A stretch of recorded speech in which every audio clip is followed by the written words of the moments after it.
Now, Hannah's C63 has been, well, a bit of a nightmare would be an understatement. It's been a hell of a nightmare since we've got it. Obviously, from the first video you've seen, I bought the C63, which looked like it had just a small amount of damage. Looks like a bumper, maybe a wing and some suspension damage. Turns out, obviously, it had huge chassis damage. At the end of the video, we left on a positive note, and I decided that this was not going to let me down, and this was going to be fixed at a frame shop. Fast forward to today, I've had a phone call from the frame shop, and they say I better get down. Now, I'm not expecting anything, but I know that this is not going to be good news. So, let's go. Here we are at Melton Accident Repair. The C63 is just in the ramp up there. I feel like this is going to be some very bad news, but let's go in.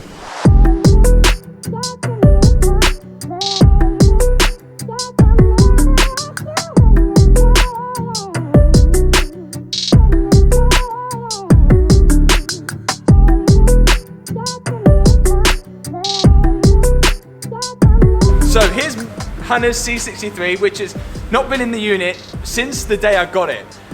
The front end has been completely stripped apart by Melton Accident Repair, ready for its repair and the jigging to pull the sort of frame damage straight. Now, if you don't have any idea what I'm going on about, then I suggest that you click in the top right corner now and go watch a previous video on the C63. But for now, let me show you what's going on the front. So here is the front crash bar, the wing, the rad pack, some of the wheels, the arch lining and headlights, and this is the front of the C63 at the minute. So here's the deal, I'll be going backwards and forth at Melton Accident Repair. All the guys here have been so helpful, so shout out to Sam and Mark for helping me out with this sort of build. Whether it stops here or not, I'll let you guys decide. So the guys have stripped off the front and they basically said worst case scenario, engine has to come out. That is because they have to take the engine out to probably access this leg here. As they've taken the full front end off, Mark and Sam has actually thought, well, you know what? The engine might not have to come out. It's not actually that bad. All they do is put it in the jig here, pull this straight.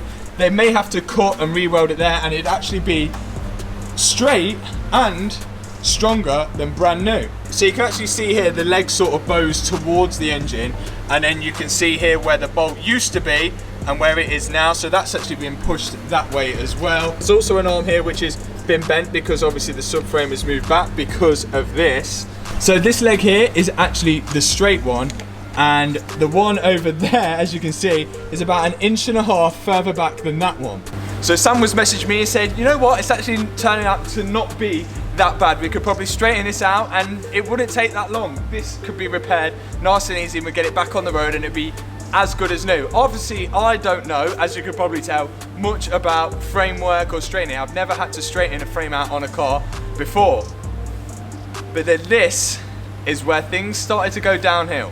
The guys wanted to take this off just to make sure nothing down here has sort of crimped or gone into the bulkhead, which would be a lot bigger of a job. And sure enough, they found the worst.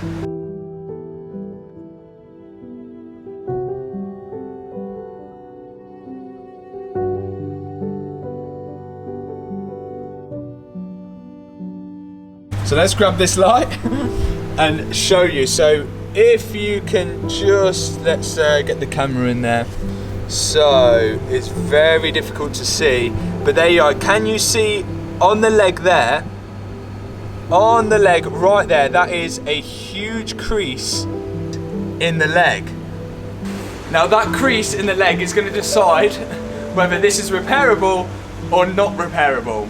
So with that being creased, I don't know how far it's actually been pushed into the bulkhead as well. So it leaves us with sort of two options here, kind of. So option one would be the bodge job.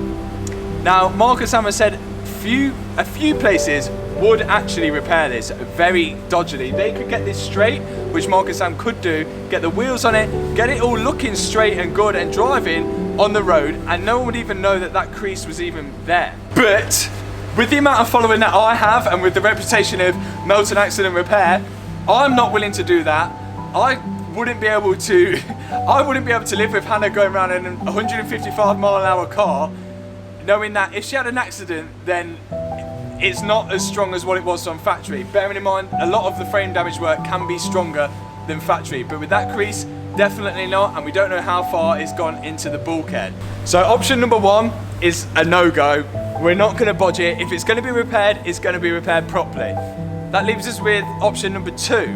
Now, as the guys have said, anything is repairable. Anything can be fixed, but at an expense. Now, to actually repair this, it's going to cost a lot of money and it's going to be a lot of time as well. So with jigging work and framework, it's a lot of labour, which obviously I cannot do, which I won't save any money because I can't do it myself. So the guys will do it here, which means less content for me, which means I don't get my return back on my investment, if that makes any sense in the YouTube world. To fix that sort of crease, they've got to take the dash out and strip it right back down to see where the damage is at the bulkhead, and then it could be endless things of cutting, welding, straightening. Obviously the engine's got to come out as well, and if I'm taking the engine out, putting it back in, if we've put it all back together by then, and then I find out there's a problem with the engine, I will literally be ready to jump off a cliff.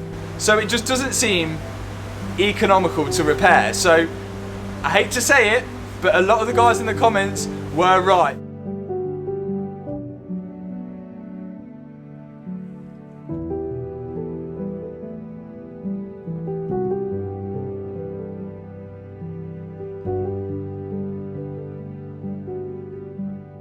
Now thinking about it, there is an option three.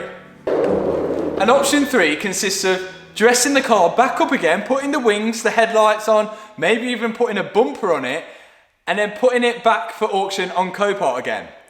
But could I do that? Well, the simple answer to that is yes, I could dress it all back up and send it to Copart and probably get fairly decent money for it. But the problem is the car would just be going round and round in circles. It's not morally right. I could not do that to someone that's been done to me, knowing that the car is exactly like that, and just ripping someone off and ruining probably someone's year, month or business.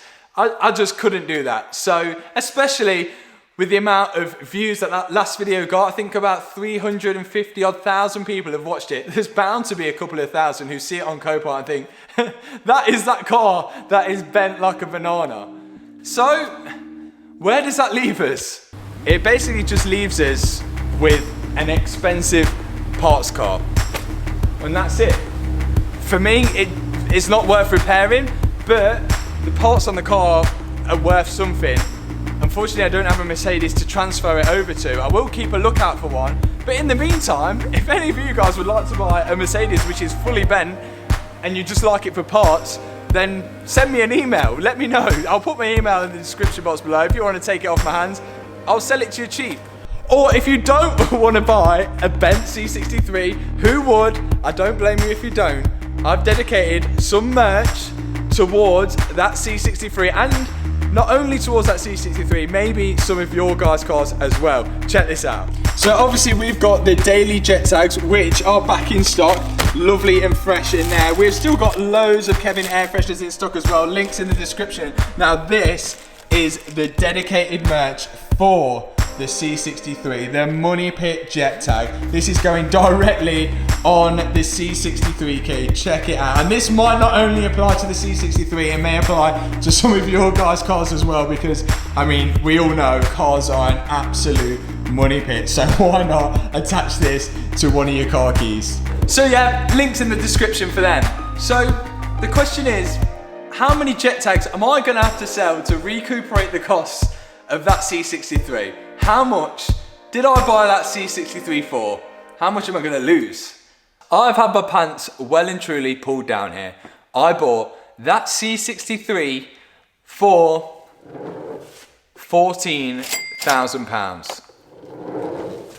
Now that is a lot of money, and it's a lot of money to lose. But what can I do? I can only say that this has been a lesson to me and all of you guys watching as well. So let's make sure any of us, when we're buying crash damaged cars, we research it more thorough next time. So I'm saying we're Googling VIN numbers, we're using different websites to check the registration, we're checking whether it's been in auctions anytime soon or previously.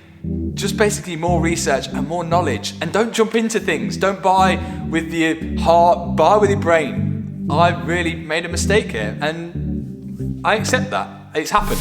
And these things do happen. Sometimes luck does run out, but there's no point in me being miserable or sad over this because it would just make the matter worse.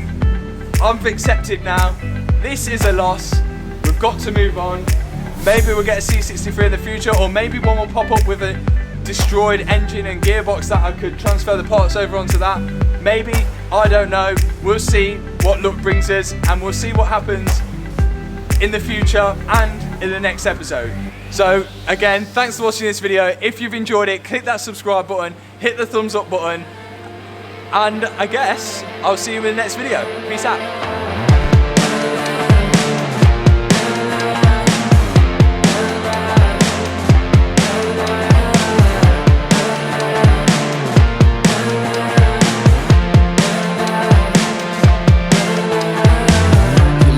Drug that I just can't deny.